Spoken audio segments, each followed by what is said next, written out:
أعوذ بالله من الشيطان الرجيم بسم الله الرحمن الرحيم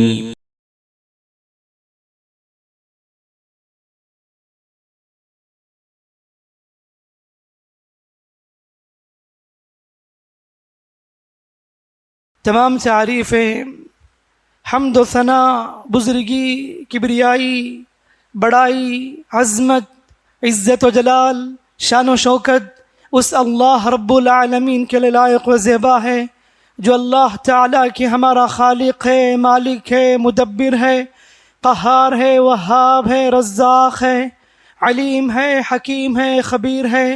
اسی کے لیے کبریائی ہے، اسی کی بادشاہت ہے، اسی کی شان و شوکت ہے، وہ کسی کا محتاج نہیں، ہم سب اس کے محتاج ہیں۔ درود و سلامتی ہو میرے اور آپ کے پیغمبر اسلام رحمت للعالمین سید للمرسلین خاتم النبیین محمد مصطفیٰ مجتبی صلی اللہ علیہ وسلم پر، جنہوں نے ہمیں پاکیزہ دین پیش کیا اور جنت تک پہنچنے کا راستہ بتایا۔ معزز اسلامی بھائیوں اور پردہ نشین خواتین اسلام، ہم سب ذی الحجہ کے ایام میں ہی اللہ رب العالمین کے نزدیک پسندیدہ ایام شروع 10 دن، یہ اللہ کا کرم ہے کہ اس نے ہم سب کو ایک عظیم نعمت سے نوازا تاکہ ہم ان ایام میں خوب بندگی کریں، رب کو راضی کریں، اللہ کی حمد و ثنا، کبریائی بیان کریں، اور خاص مناسبت حج کی مناسبت اور قربانی کی مناسبت۔ ماشاءاللہ سے حجاج کرام اپنی اپنی جگہ پر اللہ تعالیٰ کے حکم سے مناسک ادا کر رہے ہیں۔ دعا ہے رب تعالیٰ سے اللہ تعالیٰ ان سارے حجاج کی عبادتوں کو، نیکیوں کو قبول فرمائے۔ اللہ رب العالمین ہم تمام کو بھی آنے والے جو بھی ایام ہیں ان ایام میں اللہ کی بندگی کرنے کی اللہ ہم سب کو توفیق عطا فرمائے، اللہم آمین۔ میرے بھائیوں، ہمارے سامنے عید الاضحیٰ کی مناسبت ہے۔ عید الاضحیٰ میں ہم تمام لوگ دنیا بھر میں جہاں پر بھی مسلمان ہو، انشاءاللہ عظیم عبادت قربانی کی شکل میں پیش کرنے والے ہیں۔ یہ قربانی ہے رب العالمین کے حکم سے، اللہ کی رضامندی کے لیے یہ قربانی کی جاتی ہے۔ قربانی کو اللہ رب العالمین نے نماز کے ساتھ جوڑ کر بتایا، کہا کہ قل ان صلاتی ونسکی ومحیای ومماتی للہ رب العالمین، اے نبی کہہ دیجئے بے شک میری نماز، میری قربانی، میرا جینا مرنا سب کچھ اس اللہ کے لیے ہے جو سارے جہانوں کا رب ہے۔ ہر امت میں اللہ تعالیٰ نے قربانی کرنے کا حکم دیا۔ وَلِكُلِّ أُمَّةٍ جَعَلْنَا مَنْسَكًا، فرمایا کہ ہر امت کو ہم نے قربانی کا طریقہ مقرر کیا۔ لِيَذْكُرُوا اسْمَ اللَّهِ عَلَى مَا رَزَقَهُم مِّن بَهِيمَةِ الْأَنْعَامِ، تاکہ اللہ نے جو انہیں پالتو جانور دیے ہیں ان جانور پر اللہ کا ذکر کیا جائے، اللہ کا نام لیا جائے۔ فَإِلَٰهُكُمْ إِلَٰهٌ وَاحِدٌ فَلَهُ أَسْلِمُوا، تمہارا معبود ایک معبود ہے، اسی کی فرمانبرداری کرو، اسی کے لیے تم سب کچھ اپنے آپ کو حوالے کر دو۔ وَبَشِّرِ الْمُخْبِتِينَ، عاجزی اختیار کرنے والوں کو اے محمد خوشخبری سنا دیجئے۔ میرے بھائیوں، قربانی کا مقصد اللہ تعالیٰ کی رضامندی ہے، اللہ تعالیٰ کا تقرب ہے۔ اللہ تعالیٰ دیکھنا چاہتا ہے کون بندہ اللہ کو ڈر کر قربانی انجام دیتا ہے، کس کے دل میں اخلاص ہے، کون اللہ کو خوش کرنے کے لیے کرتا ہے، یہی مقصود ہے۔ لَن يَنَالَ اللَّهَ لُحُومُهَا وَلَا دِمَاؤُهَا وَلَكِن يَنَالُهُ التَّقْوَىٰ مِنكُمْ، کہا کہ اللہ تعالیٰ کو تمہاری قربانی کے گوشت خون کی ضرورت نہیں ہے، بلکہ اللہ تمہارے دلوں کے تقوی کو دیکھنا چاہتا ہے۔ کون کتنا تقوی رکھتا ہے دل میں، کون اللہ کو راضی کرنے کے لیے قربانی انجام دیتا ہے، کون اللہ کو خوش کرنے کے لیے کرتا ہے، کون ریاکاری کے لیے، دکھاوے کے لیے، شہرت کے لیے کرتا ہے، اللہ تعالیٰ کو معلوم ہو جاتا ہے۔ اللہ تعالیٰ ہمارے دلوں کی بات کو جانتا ہے، اور حقیقت میں قرآن نے بھی کہا ان اکرمکم عند اللہ اتقاکم، اللہ کے نزدیک وہی معزز محترم ہے جس کے دل میں زیادہ اللہ کا ڈر ہے۔ تو قربانی سے مقصود گوشت کھانا یہ مقصود نہیں ہے، بلکہ اللہ تعالیٰ کی رضامندی کے لیے جو جانور قربان کرتے ہیں کہ ہم اللہ تعالیٰ کی محبت چاہتے ہیں، اللہ کی رضامندی چاہتے ہیں کہ اے پروردگار ہم تیرے لیے قربانی کا جانور کیا، جب ضرورت پڑے تو ہم سب کچھ قربان کرنے کے لیے تیار ہیں، اپنے مفاد کو، اپنے انا کو، اپنی منمانی کو ہم قربان کرنے کے لیے تیار ہیں۔ اللہ تیرے حکم کی اطاعت کے لیے ہم تیار ہیں، اللہ تیرے رسول صلی اللہ علیہ وسلم کی اطاعت کے لیے ہم تیار ہیں۔ جیسا کہ ابراہیم علیہ السلام نے کہا تھا، جب اللہ نے کہا ابراہیم علیہ السلام سے اذ قال له ربه اسلم، اے ابراہیم تو اپنے آپ کو اللہ کے حوالے کر دے۔ قال اسلمت لرب العالمین، ابراہیم علیہ السلام نے کہا کہ میں رب العالمین کے لیے اپنے آپ کو جھکا دیتا ہوں، اپنے آپ کو حوالے کر دیتا ہوں اور اطاعت فرمان کرنے کے لیے میں تیار ہوں۔ یہ ابراہیم علیہ السلام کا جذبہ تھا، وہی جذبہ اس قربانی کے جانور کے ذریعے مجھے اور آپ کو پیدا کرنے کی ضرورت ہے۔ میرے بھائیوں، آج کے اس خطبے میں چونکہ مناسبت قربانی کی ہے، مختصر احکامات مسائل انشاءاللہ ذکر کروں گا۔ اللہ سے دعا ہے کہ اللہ رب العالمین جو کچھ باتیں بتائی جاتی ہیں ان باتوں پر کما حقہ اللہ مجھے بھی اور آپ کو بھی عمل کرنے کی توفیق عطا فرمائے، اللہم آمین۔ معزز بھائیوں، قربانی ایک عبادت ہے جس کو چھوڑنا اچھی بات نہیں ہے، یہ سنت مؤکدہ ہے۔ آدمی جس کے پاس سہولت ہے، اللہ نے حیثیت دی ہے، اس کو قربانی کرنی چاہیے۔ جو آدمی قربانی نہیں کرتا، اچھی بات نہیں ہے کہ وہ اس طرح حیثیت رکھ کر بھی قربانی نہ کرے۔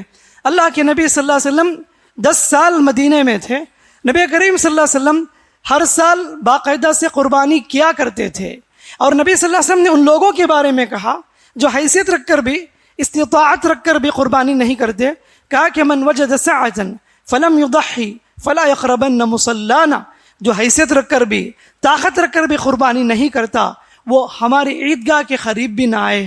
سوچیں میرے بھائیوں، آج لوگ کتنے بہانے بناتے ہیں، اس سال میں قربانی نہیں کر سکتا، میرے پاس سہولت نہیں ہے۔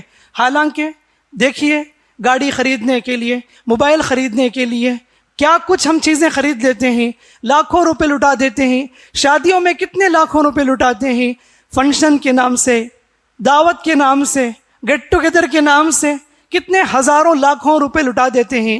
لیکن اللہ کے راستے میں جب اس طرح دینے کی بات آتی ہے، ہم بہانے بناتے ہیں، غفلت سستی کرتے ہیں۔ وہ زکوٰۃ کی بات ہو، وہ صدقہ کی بات ہو، قربانی کی بات ہو، ہم میں سے بہت سے لوگ ایسے ہیں جو اس سے پیچھے ہٹ جاتے ہیں۔ غلط ہے میرے بھائیوں، ایسا نہیں کرنا چاہیے۔ اللہ کے راستے میں آپ جتنا بھی دو گے، اللہ کو خوش کرنے کے لیے انشاءاللہ اللہ تعالیٰ آپ کی تجارت میں برکت دے گا۔ اللہ تعالیٰ آگے کی زندگی میں آپ کو آفات سے، مصیبتوں سے، بلاؤں سے، تکلیف سے، بیماریوں سے اللہ تعالیٰ آپ کی حفاظت کرے گا۔ ایسے جب بھی موقع آتے ہیں آگے بڑھ چڑھ کر حصہ لینا چاہیے، جتنی آپ کی سکت ہے، حیثیت ہے۔ اللہ کے نبی صلی اللہ علیہ وسلم نے کہا، ایک جانور سارے گھر والوں کے لیے کافی ہے، ایک جانور سارے گھر والوں کے لیے کافی ہے، ایک بکری ساری فیملی کے لیے کافی ہے۔ عطا بن یسار رحمۃ اللہ علیہ فرماتے ہیں، ہم نے ابو ایوب انصاری رضی اللہ عنہ سے پوچھا کہ اللہ کے نبی صلی اللہ علیہ وسلم کے زمانے میں قربانی کیسے ہوتی تھی؟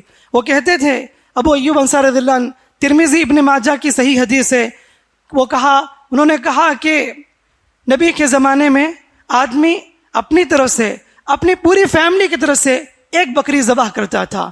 تو اس حدیث سے یہ بات معلوم ہوتی ہے، ایک بکری سارے گھر والوں کے لیے کافی ہو جاتی ہے۔ آدمی، اس کی بیوی، اس کے بچے، جو اس کے ماتحتی میں ہیں، ان سب کے لیے انشاءاللہ ایک بکری کافی ہو جائے قربانی کے لیے۔ اگر اللہ نے آپ کو حیثیت دی ہے، طاقت دی ہے، آپ جتنا بھی کرے کوئی مسئلہ نہیں۔ آپ کے گھر میں 10 افراد ہیں، ایک ایک ممبر کی طرف سے ایک بکری ذبح کریں، کوئی حرج کی بات نہیں، لیکن منیمم ایک بکری کافی ہو جاتی ہے۔ میکزیمم آپ کی مرضی ہے، جتنی چاہے ذبح کریں، لیکن اللہ کے نبی صلی اللہ علیہ وسلم اور صحابہ کے عمل سے بات معلوم ہوتی ہے، ایک بکری سارے گھر والوں کے لیے کافی ہو جاتی ہے۔ اسی طریقے سے گائے کے بارے میں کہا، گائے کے 7 حصے ہیں، اونٹ کے بھی 7 حصے ہیں۔ 7 حصے کا مطلب یہ ہے ایک حصہ ایک فیملی کے لیے کافی ہو سکتی ہے۔ آدمی اگر ایک آدمی کے لیے ایک حصہ نکالے تو بھی کیا بھی کوئی مسئلہ نہیں ہے، لیکن 7 افراد مل کر ایک جانور خریدتے ہیں گائے، اس کے 7 حصے ہیں، گویا کہ ایک حصہ ایک بکری کے ایکول ہے، تو ایک حصے میں ایک فیملی شریک ہو سکتے ہیں۔ لوگوں میں غلط فہمی ہے، یہ ایک حصہ ایک آدمی کے لیے غلط ہے، ایک حصہ ایک فیملی کے لیے ہے۔ اگر آدمی چاہتا ہے ایک حصہ ایک آدمی کے لیے دینا چاہتا ہے، اس کی استطاعت اور چاہت کی بنیاد پر ہو سکتی ہے، لیکن صحیح مسئلہ یہ ہے کہ جیسے ایک بکری سارے گھر والے کافی ہو جاتی ہے، اسی طرح ایک حصہ ایک بکری کے ایکول ہے۔ اسی طرح سے اللہ کے نبی صلی اللہ علیہ وسلم نے کہا کہ لا تذبحوا الا مسنہ، کہ قربانی کے جو جانور ذبح کرتے ہیں وہ مسنہ ہونا چاہیے، جس کے دودھ کے دان گر چکے ہوں۔ اس لحاظ سے بکری کی عمر کم از کم 1 سال ہونا چاہیے، اور گائے کی عمر 2 سال، اور اونٹ کی غالباً 5 عمر بتائے جاتے ہیں۔ بہرحال یہ سب احکامات مسائل قربانی کے جانور کے تعلق سے بتائے گئے، اسی لیے جانور خریدنے سے پہلے اچھی طرح تحقیق کر لینا چاہیے، دیکھ لینا چاہیے، چونکہ قربانی یہ رب العالمین کی بندگی کا مظہر ہے، اللہ کی رضامندی کے لیے ہم قربانی دیتے ہیں، اس لیے قربانی کا جانور بے عیب ہونا چاہیے، عیب سے پاک ہونا چاہیے، نہ لنگڑا ہو، نہ کانا ہو، نہ بیمار ہو، نہ لاغر ہو، نہ کمزور ہو، نہ بوڑھا ہو۔ ایسے جانور اللہ تعالیٰ کے راستے میں ذبح کریں گے تو آپ کی قربانی قبول نہیں ہوگی۔ جو واضح عیب ہے، ایسے عیب سے اللہ کے نبی صلی اللہ علیہ وسلم نے ہم لوگوں کو منع کیا، تو قربانی کا جانور عیب سے پاک ہونا چاہیے۔ بہت سے لوگ حصے میں شریک ہوتے ہیں، ٹھیک ہے الحمدللہ، ایسے لوگوں کو دیکھ لینا چاہیے کہ ان کا جانور کون سا ہے۔ صرف موبائل میں آپ اپنا نام رجسٹر کرا دیے، آپ نے جانور بھی نہیں دیکھا، اگر وہ ایسا بیمار قسم کا جانور، لاغر، کمزور، کانا، لنگڑا جانور اگر ذبح کر کے آپ کے گھر میں گوشت بھیج دیتے ہیں تو آپ کو سوچنا چاہیے کہ اگر اس کے اندر عیب ہے تو آپ کی قربانی شاید قبول نہیں ہوگی۔ اسی لیے اس جانور کو بھی اچھی طرح دیکھ لیں، جس جانور کو آپ خریدتے ہیں یا جس جانور میں آپ کا حصہ ہے اس کو بھی اچھی طرح دیکھ لینی چاہیے۔ اسی طریقے سے ایک مسئلہ یہ بھی ہے، لوگوں میں ہمیشہ سے یہ سوال رہتا ہے کہ میت کی طرف سے قربانی کی جا سکتی یا نہیں۔ دیکھیے اس سلسلے میں صحیح بات یہ ہے کہ شریعت نے کبھی بھی میت کی طرف سے قربانی کرنے پر ہمت افزائی نہیں کی، تو لہٰذا ہم یہ کہہ سکتے ہیں کہ پہلی بات، میت کی طرف سے جتنا چاہے صدقہ کی نیت سے آپ جانور ذبح کرتے ہیں یا گوشت بانٹتے ہیں تو بالکل بانٹ سکتے ہیں، کیونکہ صدقے کا ثواب پہنچتا ہے۔ یا نہیں تو اپنے جانور ہی میں اپنے ان مرحومین کا نام لے لیا کریں، اپنے والد کا، اپنے دادا کا، فلاں کا، اپنے ہی جانور میں نام لے لیں تو یہ بھی کافی ہو جائے گی۔ لیکن مستقل ایک جانور میت کے نام سے ذبح کرنا، مستقل ایک جانور میت کے نام سے قربانی دینا، یہ ثابت نہیں ہے، اس لیے کہ اللہ کے نبی صلی اللہ علیہ وسلم کے زمانے میں اور صحابہ کے زمانے میں ایسی کوئی مثال نہیں ملتی، کیونکہ نبی کی زندگی میں آپ صلی اللہ علیہ وسلم کی زوجہ مطہرہ خدیجہ رضی کا انتقال ہوا، نبی صلی اللہ علیہ وسلم کے چاچا حمزہ رضی کا انتقال ہوا، نبی کی 2 بیٹیاں نبی کی زندگی میں ہی چلی گئی تھی، انتقال ہو چکی تھی۔ اللہ کے نبی صلی اللہ علیہ وسلم نے کبھی ایسا نہیں کیا کہ یہ میری بیٹی کی طرف سے یہ ہے، یہ میری بیوی کی طرف سے یہ ہے۔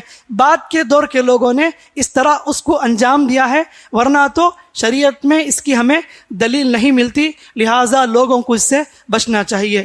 اسی طریقے سے بہت سارے لوگ اللہ کے نبی صلی اللہ علیہ وسلم کے لیے ان کے نام پر بکرا ذبح کرتے ہیں، یہ بھی ثابت نہیں ہے بلکہ بدعت ہے، کیونکہ ہم جتنا بھی عمل کریں گے سنت رسول صلی اللہ علیہ وسلم پر، وہ سارا ثواب، وہ ساری نیکیاں سبحان اللہ نبی کریم صلی اللہ علیہ وسلم کو پہنچ جائے گی، اس میں کوئی شک نہیں ہے۔ تو ہم لوگوں کو جو کرنے کا حکم دیا جاتا ہم لوگ نہیں کرتے، جس کا حکم نہیں دیا گیا ہم لوگ ضد سے اس کو انجام دیتے ہیں، تو ایسی قربانی جو رسول اللہ صلی اللہ علیہ وسلم کے نام سے جو دی جاتی ہے، ایسی قربانی بھی قبول نہیں کی جائے گی بلکہ بدعت علماء نے قرار دیا ہے۔ ایک روایت کا سہارا لیتے ہیں، حضرت علی نے کیا تھا، وہ حدیث ضعیف ہے، تو اس لیے اس طرح کی چیزوں سے مجھے اور آپ کو بچنا چاہیے۔ اسی طریقے سے بہت سارے لوگ عقیقہ اور قربانی دونوں کو ملا لیتے ہیں، اپنے ہی جانور میں عقیقے کی بھی نیت کر لیتے ہیں۔ دیکھیے 7ویں دن عقیقہ کرنا سنت ہے، اگر 7ویں دن نہیں کیے، بعد میں اللہ تعالیٰ نے آپ کو حیثیت دی ہے تو کر لیں انشاءاللہ۔ قربانی میں چونکہ آپ جانور خریدتے ہیں، ایسے میں عقیقی جانور بھی خرید لیتے ہیں الگ سے، تو اس طرح آپ ذبح کر کے انشاءاللہ عقیقہ پوری کر لے سکتے ہیں۔ لیکن اللہ کے نبی صلی اللہ علیہ وسلم نے کہا کہ لڑکے کے لیے 2 بکرا اور لڑکی کے لیے 1، یہ جو حکم ہے نبی کریم صلی اللہ علیہ وسلم کا۔ آپ گائے میں اس کو ملا لیتے ہیں کہ 2 حصہ بیٹے کے لیے عقیقہ، 1 حصہ بیٹی کے عقیقہ، بعض اوقات رسید ڈالتے ہیں 1 حصہ عقیقے کی نیت سے ہم دینے والے ہیں۔ تو لہٰذا یہ بھی غلط ہے، لوگوں میں زیادہ رواج ہے، لوگوں کو اس سے پرہیز کرنا چاہیے، بچنا چاہیے۔ اسی طریقے سے قربانی کی بات آئی تو اللہ کے نبی صلی اللہ علیہ وسلم نے قربانی کرنے والے کے لیے کچھ احکامات بھی دیے ہیں۔ کہا کہ جانور کو اچھی طرح ذبح کریں، اور کہا کہ چھری کو تیز کر لیں، وَلْيُرِحْ ذَبِيحَتَهُ، فرمایا نبی صلی اللہ علیہ وسلم نے اپنے ذبیحہ کو، اپنے جانور کو راحت پہنچائے۔ اگر چھری تیز نہ ہو تو اسے تکلیف ہوگی، اچھی طرح ذبح کریں تاکہ اس کی تکلیف کم ہو اور آسانی کے ساتھ اس کی روح نکل جائے۔ یہ بھی نبی صلی اللہ علیہ وسلم نے کہا کہ جانور کے سامنے چھری تیز نہ کریں، اس کے بھی جذبات ہوتے ہیں، اس کا لحاظ رکھنا ہے۔ اور یہ بھی ہے کہ جب تک بہت سے لوگ جلدی کرتے ہیں، خاص کر کے قصائی لوگ ہوتے ہیں، ان کو دوسرے تیسرے گھر کو جانا پڑتا ہے کہ جانور کی روح نہیں نکلتی، اچانک فوراً سے وہ چمڑے چھلنے لگ جاتے ہیں۔ غلط ہے، آپ روکیں ان لوگوں کو، جب تک اس کی روح نہ نکل جائے اور ٹھنڈا نہ پڑ جائے اس وقت تک آپ ان کو اجازت نہ دیں۔ پوری طریقے سے اس بات کا لحاظ رکھیں۔ دیکھیے اسلام ہم سب کو کس قدر تعلیم دیتا ہے، یہ سب ہم لوگوں کو عمل کرنا چاہیے اور سیکھنا چاہیے۔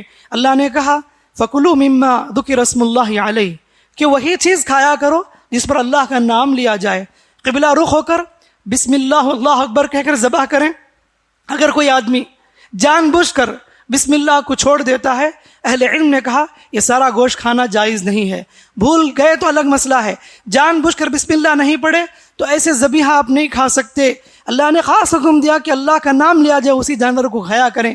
اور جب آدمی ذبح کرتا ہے یہ بھی کہہ سکتا ہے اللہم عنی وعن اہل بیتی، اللہ یہ جانور میری طرف سے، میرے گھر والوں کی طرف سے، اس طرح کہتے ہوئے بسم اللہ اللہ اکبر کہہ کر آدمی جانور کو ذبح کرے گا۔ اللہ تعالیٰ نے کہا فَكُلُوا مِنْهَا وَأَطْعِمُوا الْبَائِسَ الْفَقِيرَ، کہ جانور کا گوشت تم خود بھی کھاؤ، فقیر مسکین محتاج تمام کو دو۔ تو لہٰذا ہم اللہ کے راستے میں جتنا چاہے دیں، جتنا چاہے استعمال کریں، کوئی حرج کی بات نہیں ہے۔ کہ بعض لوگوں کا عمل رہا اسلاف میں، وہ قربانی کے گوشت کو 3 حصہ کرتے تھے، ایک اپنے لیے، ایک رشتہ داروں کے لیے، غریبوں کے لیے۔ لیکن یہ کوئی سنت نہیں ہے، اگر آپ کرنا چاہیں تو کر سکتے ہیں، بٹ ناٹ کمپلسری۔ تو آپ جتنا چاہے گوشت استعمال کریں، جتنا چاہے غریبوں، مسکینوں، رشتہ داروں، دوست احباب، اڑوس پڑوس تمام کو دے سکتے ہیں۔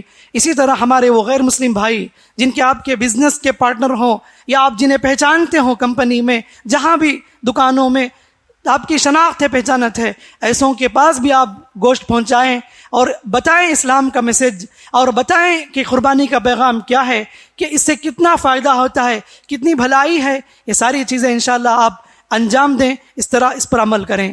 اسی طریقے سے اللہ کے نبی صلی اللہ علیہ وسلم نے قربانی کے گوشت کو بیچنے سے منع کیا۔ بیچ نہیں سکتا آدمی، ساری چیزیں آپ استعمال کریں یا خرچ کر دیں اللہ کے راستے میں۔ اور قصائی کو اجرت کے طور پر چمڑا بھی نہ دیا کریں۔ یہ چمڑے مدرسے، جہاں بھی خیر کے کام ہوتے ہیں، رفائی کام ہوتے ہیں، ایسوں کے پاس چمڑے جانور کے پہنچائیں۔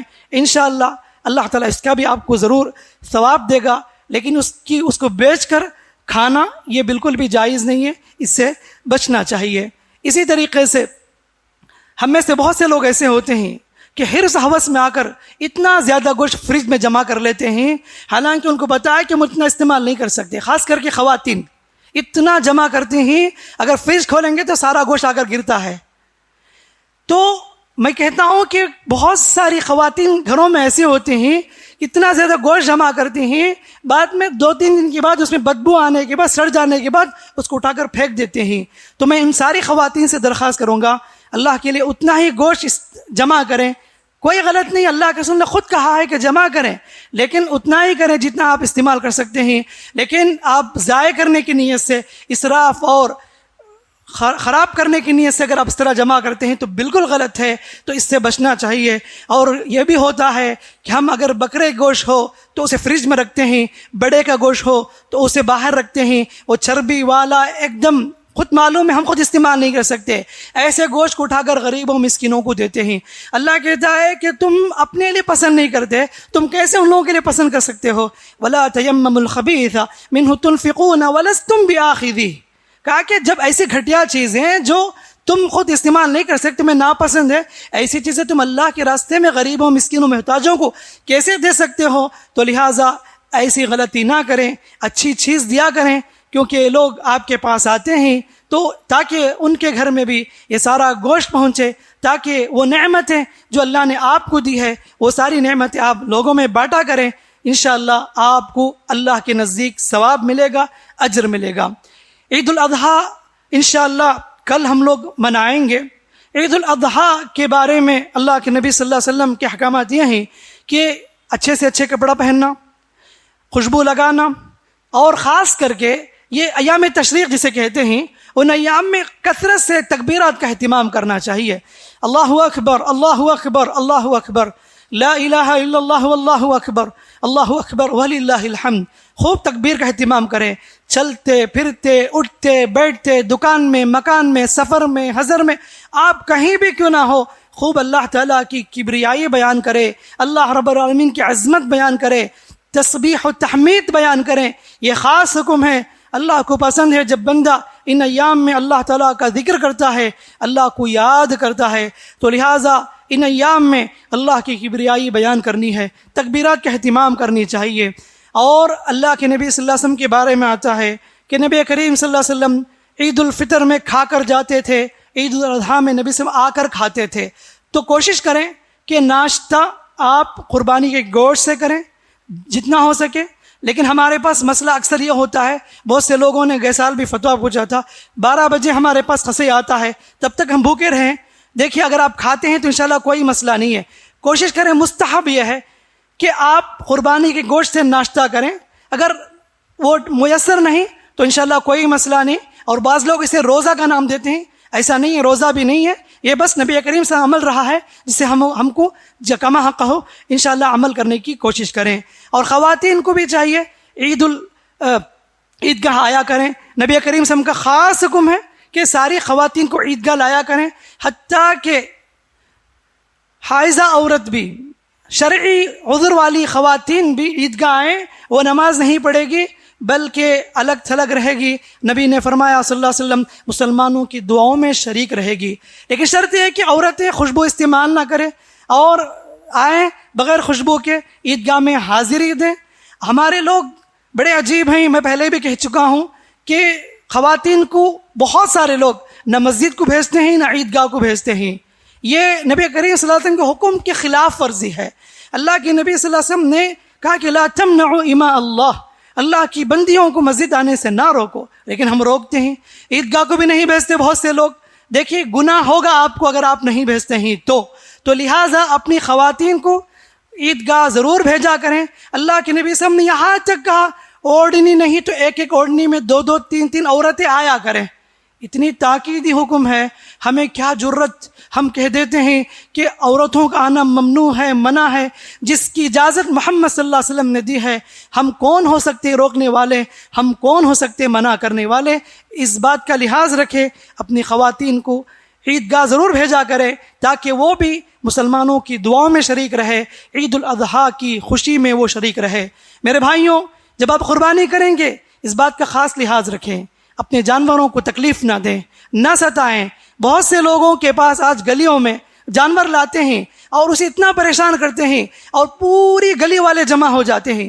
غلط ہے، آپ جانور کی بد دعا لے رہے ہیں، عبادت ایک طرف کر رہے ہیں تو جانور کی بد دعا لے رہے ہیں۔ کتنے ایسے ویڈیوز ہیں کہ بیچارے جانور کو اتنی تکلیف دیتے ہیں کہ بہت سے جانور نیچے گر جاتے ہیں، اسے زخمی ہو جاتا ہے۔ بس جتنا جنگلی قسم کا جانور ہو، جتنا شریر قسم کا جانور ہو، ایسے جانور کو ذبح کرنے پر بہت سے لوگ فخر محسوس کرتے ہیں اور باقاعدہ انسٹاگرام میں، فیس بک میں ایسے ویڈیوز بھی شیئر کرتے ہیں۔ غلط ہے، ہم خود اسلام کی بدنامی کا ذریعہ بن رہے ہیں۔ جیسے کچھ حالات آج کل ہیں ملک بھر میں، بہت سے اسٹیٹ میں گائے کو ذبح کرنے کو منع کیا گیا ہے۔ ایسے موقع پر سوشل میڈیا میں ایسے ویڈیو اپلوڈ کریں گے تو آپ کیا بتانا چاہتے ہیں؟ آپ کی وجہ سے کیا اسلام کی بدنامی ہو؟ آپ کی وجہ سے کیا مسلم سوسائٹی کی بدنامی ہو؟ غلط ہے میرے بھائیوں، جتنا ہو سکے جانور کو ایسی جگہ پر ذبح کرے جہاں لوگوں کی نظر سے دور ہو۔ اور بہت سے لوگ ایسے بھی ہوتے ہیں جانور کو ذبح کر کے غلاظت، گوبر، خون وغیرہ گلیوں میں ڈال دیتے ہیں۔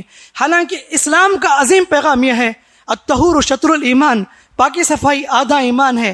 یہ ہم لوگ بچپن سے سیکھتے ہیں, LKG سے ہم کو پڑھایا جاتا ہے, مکتب سے تعلیم دی جاتی ہے کہ پاکی صفائی آدھا ایمان ہے. لیکن ہمارے محلے, ہماری گلیاں, ہمارے سڑک کس قدر قربانی کے موقع پر گوبر سے, خون سے کس قدر ہم لوگ گلیوں کو گندا کر دیتے ہیں. غلط ہے میرے بھائیوں. آپ قربانی عظیم عبادت انجام دے رہے ہیں, وہی گزرنے والوں کو تکلیف پہنچا رہے ہیں. گھر کے اندر آپ قربانی کیے ہیں, غلاظت سب گھر کے باہر لا کر ڈالتے ہیں گلیوں میں. ایک طرف نیکی کماتے ہیں, ایک طرف کبیرہ گناہ آپ حاصل کر رہے ہیں. حالانکہ کبیرہ گناہ, اللہ حفاظت کرے, کہ لوگوں کو, گزرنے والوں کو تکلیف دینا کتنا بڑا گناہ ہے. تو ہماری وجہ سے اسلام کی بدنامی ہو اچھی بات نہیں ہے.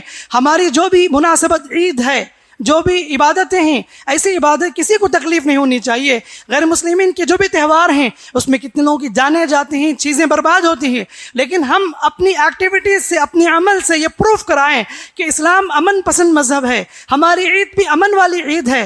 ہم اپنی ذات سے کسی کو تکلیف نہیں پہنچائیں گے, ہمارے سے کسی کو تکلیف نہیں ہوگی, یہ پروف کرانا ہے. تو لہٰذا اس بات کا بھی خاص خیال رکھیں, پاکی صفائی کا خاص لحاظ رکھے. اور خاص کر کے پھر میں کہوں گا کہ اللہ کے واسطے جانور کے ویڈیو بنانا ذبح کرتے ہوئے یا جانور کو پکڑتے ہوئے اور اس کو اپلوڈ کرنا, یہ سب فتنے پھیلانے کے برابر ہے. اسے بچیں.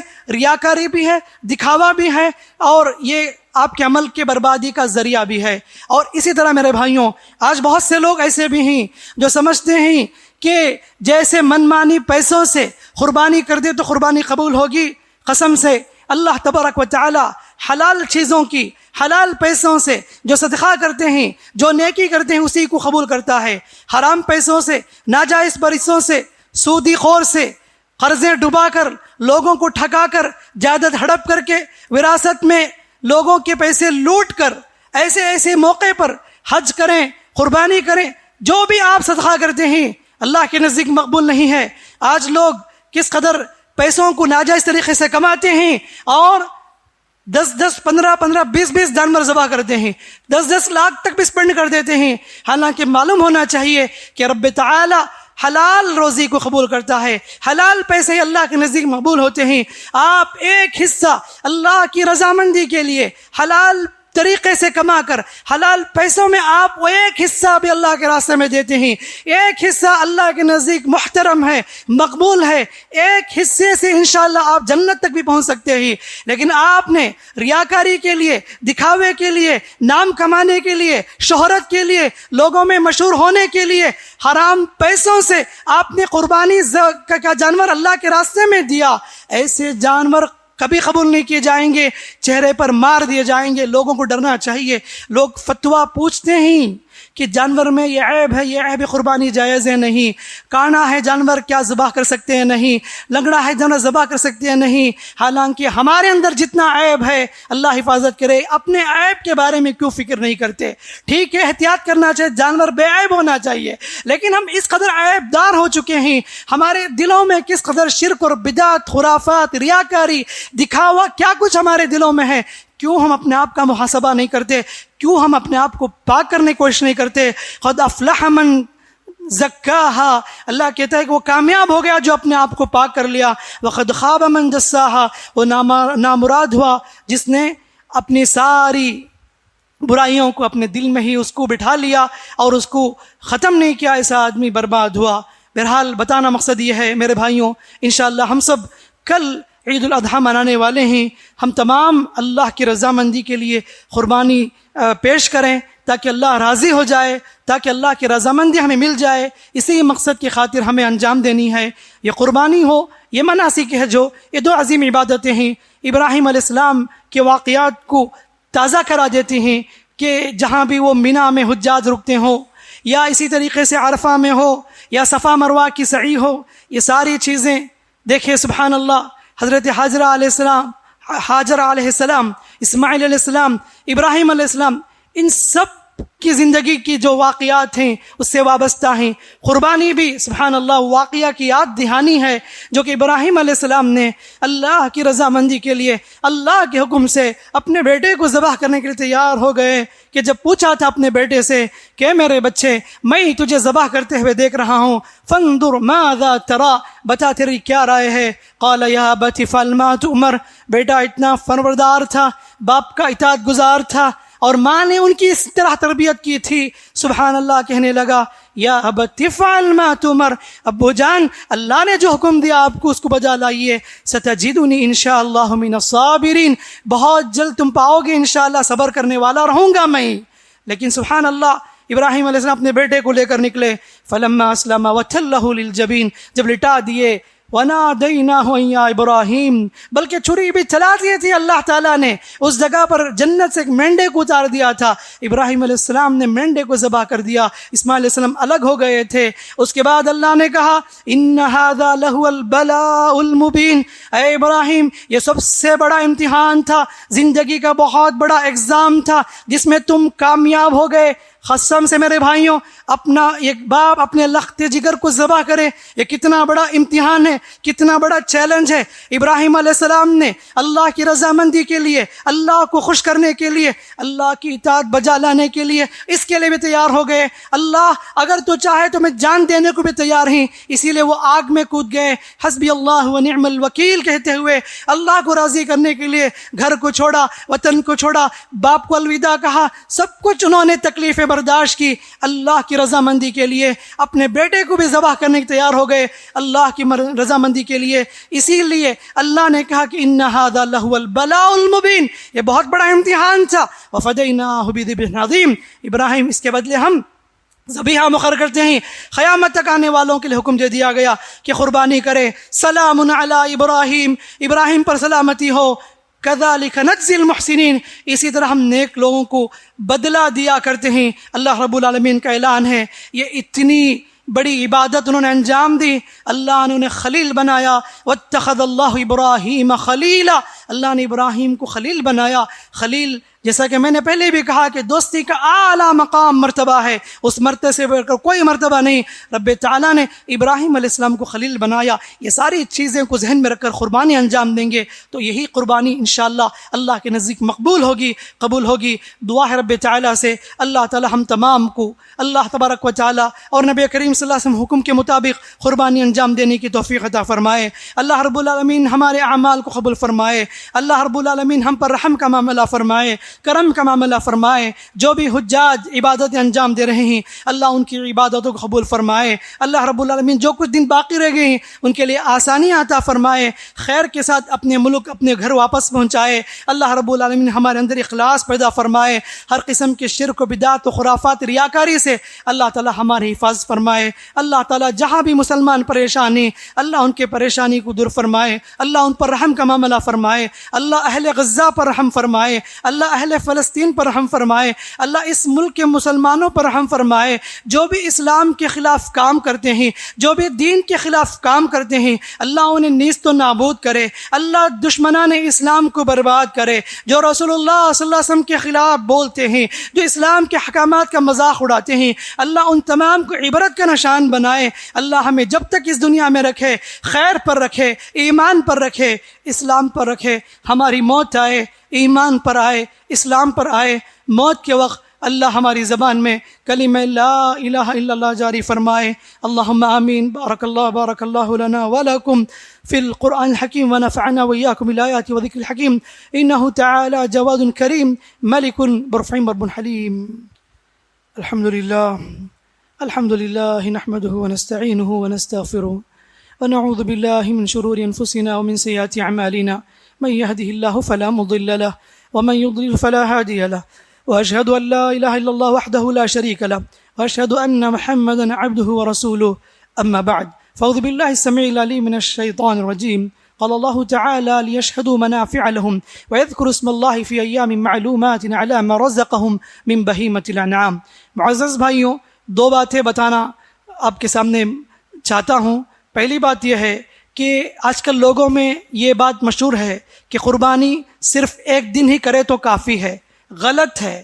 یہ ایسا فتویٰ ہے نعوذ باللہ، قرآن سنت کے خلاف فتویٰ ہے.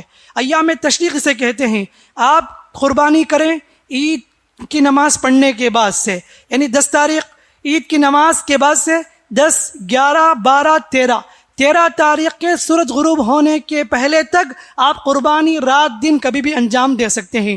بعض لوگوں نے 3 دن شمار کیا، لیکن صحیح مسئلہ یہ ہے کہ عید کے علاوہ بقیہ 3 دن بھی ایام تشریق کہلاتے ہیں۔ اللہ کے نبی صلی اللہ علیہ وسلم فرمایا کل ایام التشریق ذبح، کہ ایام تشریق سارے کے سارے ذبح کے دن ہیں۔ تو لہٰذا یہ کہنا کہ ایک دن ہی قربانی کر سکتے، دوسرے تیسرے دن، یہ غلط ہے، یہ غلط فتویٰ ہے۔ ایسے لوگوں کے پیچھے پڑ کر آپ اپنی آخرت برباد نہ کریں کہ ایسی چیزیں ہیں کہ 1400 سال تک ایسے کوئی مسئلے نہیں ہوتے۔ آج جیسا کہ نبی صلی اللہ علیہ وسلم فرمایا کہ قیامت کے قریب لوگ ایسی باتیں بتائیں گے، آپ کو بھی گمراہ کریں گے، خود بھی گمراہ رہیں گے۔ ایسے لوگ جن کے پاس علم نہیں ہوتا سوشل میڈیا میں بہت ہی ہمت کے ساتھ، جرأت کے ساتھ کہتے ہیں یہ اسلام اور یہ قرآن حدیث کے خلاف فتوے دیا کرتے ہیں، اور کم عقل لوگ، کم سمجھ لوگ اسی کو دین سمجھتے ہیں، عمل بھی کر جاتے ہیں۔ اسی لیے ہمارا کام بتانا یہ ہے، یہ عبادت ہے، اس میں اپنی منمانی نہیں چلے گی۔ جیسا کچھ اللہ اور اس کے رسول ہم نے حکم دیا ہے اسی طریقے سے مجھے اور آپ کو انجام دینے کی ضرورت ہے۔ تو عید الاضحیٰ کی نماز پڑھنے کے بعد سے لے کر 13 تاریخ غروب شمس تک آپ کبھی بھی قربانی کر سکتے ہیں۔ شریعت نے اس کی ہمیں اجازت دی ہے، حدیثیں بالکل واضح طریقے سے موجود ہیں۔ اسی طریقے سے تکبیر کا اہتمام کرنا، جیسا کہ میں نے بھی کہا خوب تکبیر کا اہتمام کرے۔ بعض صحابہ سے مروی ہے کہ وہ نمازوں کے بعد تکبیر کا اہتمام کرتے تھے، لیکن یہ کوئی ضروری بھی نہیں ہے کہ آدمی اس کو کرے۔ اگر کرے تو اس لیے کرتے ہیں تاکہ لوگوں کو یاد دلایا جائے کہ یہ تکبیر اہم ہے، صرف نماز کے بعد ہی نہیں، بقیہ آپ جہاں بھی رہیں خوب اللہ کی تکبیر کبریائی بیان کریں۔ یہی مقصود ہوتا ہے نماز کے بعد بآواز بلند پڑھنے کا۔ اگر کوئی نہیں پڑھتا تو گناہ بھی نہیں ہوگا، کیونکہ بہت سے لوگوں نے اس کو سختی سے حکم دیا ہے ایک بار تو بھی پڑھنا چاہیے، واجب ہے، اگر آپ نہیں پڑھیں گنہگار ہوں گے۔ ایسا نہیں ہے کہ آپ کو پڑھنا چاہیے، کبھی بھی صرف نماز کے بعد ہی کبھی بھی پڑھیں، اور بآواز نماز کے بعد اس لیے پڑھی جاتی ہے تاکہ لوگوں کو یاد دہانی کرائے جائے کہ آپ بقیہ جگہوں میں بھی جہاں مسجد سے جاتے ہوئے بھی خوب تکبیر کا اہتمام کریں، اس لیے پڑھا جاتا ہے۔ اور یہ بھی ایک ساتھ پڑھیں، ایسا نہیں کہ امام صاحب پڑھے بعد پھر دوبارہ پبلک پڑھے، ایسا نہیں ہے۔ آپ اپنی اپنی جگہ پر جیسا چاہے تکبیر پڑھ سکتے ہیں۔ یہ سب چیزیں ہیں مجھے اور آپ کو سمجھنا چاہیے۔ اللہ سے دعا ہے کہ اللہ تعالی ہم تمام کو عمل کی توفیق عطا فرمائے، آمین۔ فاعوذ باللہ السمیع العلیم من الشیطان الرجیم، ان اللہ وملائکتہ یصلون علی النبی یا ایھا الذین آمنوا صلوا علیہ وسلموا تسلیما، اللهم صل علی محمد وعلى آل محمد كما صليت على إبراهيم وعلى آل إبراهيم إنك حميد مجيد، اللهم بارك على محمد وعلى آل محمد كما باركت على إبراهيم وعلى آل إبراهيم إنك حميد مجيد، ربنا آتنا في الدنيا حسنة وفي الآخرة حسنة وقنا عذاب النار، ربنا آتنا من لدنك رحمة وهيئ لنا من أمرنا رشدا، اللهم اعتق رقابنا ورقاب آبائنا وأمهاتنا من النار، اللهم أجرنا من النار، اللهم أجرنا من النار، اللهم أجرنا من النار، اللهم إنا نسألك الجنة، اللهم إنا نسألك الجنة، اللهم إنا نسألك الجنة، اللهم أعز الإسلام والمسلمين وأذل الشرك والمشركين يا أرحم الراحمين يا ذا الجلال والإكرام، ربنا تقبل منا إنك أنت السميع العليم وتب علينا إنك أنت التواب الرحيم، صلى الله على خير خلقه نبينا وقدوتنا محمد وعلى آله وصحبه أجمعين، سبحان ربك رب العزة عما يصفون وسلام على المرسلين والحمد لله رب العالمين۔